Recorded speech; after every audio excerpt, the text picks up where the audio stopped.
Back now to our top story this hour. We are getting reports today that one of the main suspects in connection with the 9/11 consulate attack in Benghazi is now in custody. That's good news.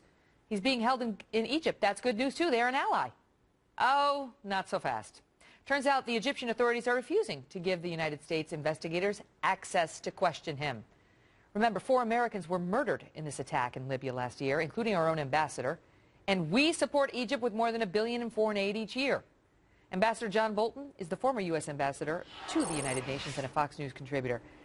And a lot of people ask the question when we get in these situations, it's supposed to be our friend. Why can't we just call him up and say, let us explain to you how this is going to work? We're going to question the suspect. 4 Americans are dead. So you just tell us what date we need to show up, because that's the only outcome that is going to happen here if you want your $1 billion. That is exactly what should happen, and Egypt should have made this person available to us long ago. We've known he's been in custody, and it's a solid piece of evidence of our continuing difficulty with the Morsi government.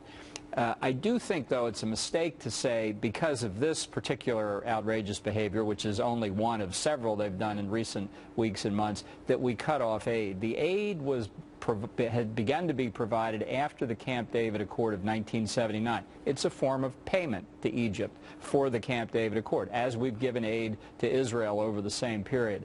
So it's something that Americans should be troubled by, but not to cut the aid off. The aid is for our own security and the security of our ally Israel. Right. This was a price of the Camp David Accord. It was the price of Egyptian peace with Israel. Now, one could say 30 years later, shouldn't there have been a termination date on this or something like it? And in fact, I think the answer to that's yes. But at the situation we have now, the military aid in particular is the best leverage we have to keep the military on our side and to put pressure on the Morsi government. All right, so forget the aid then. If we don't want to make the aid the stakes for which we're playing, how would we go to a supposed ally? Remember, President Obama cast some doubt on that earlier last year.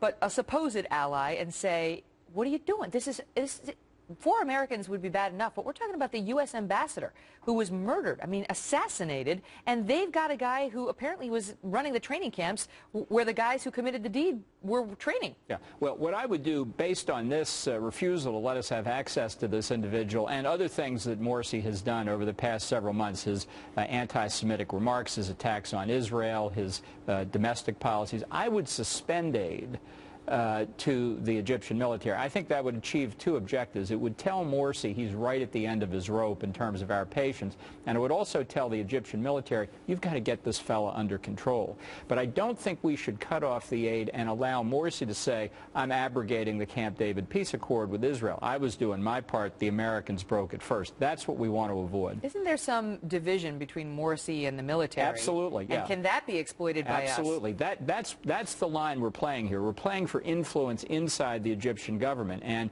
we have given billions to the Egyptian military over the years, and they should be more sympathetic to our point of view. So that's why I think suspension, threatening the possibility that this relationship is in jeopardy, should persuade the military to go to Morsi and the Muslim Brotherhood and say, you can't continue this any longer. What's really going on? Why aren't they giving us access?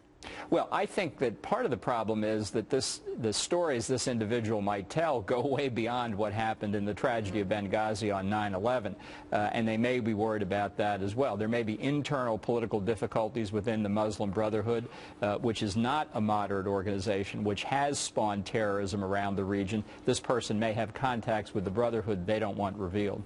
Mm-hmm.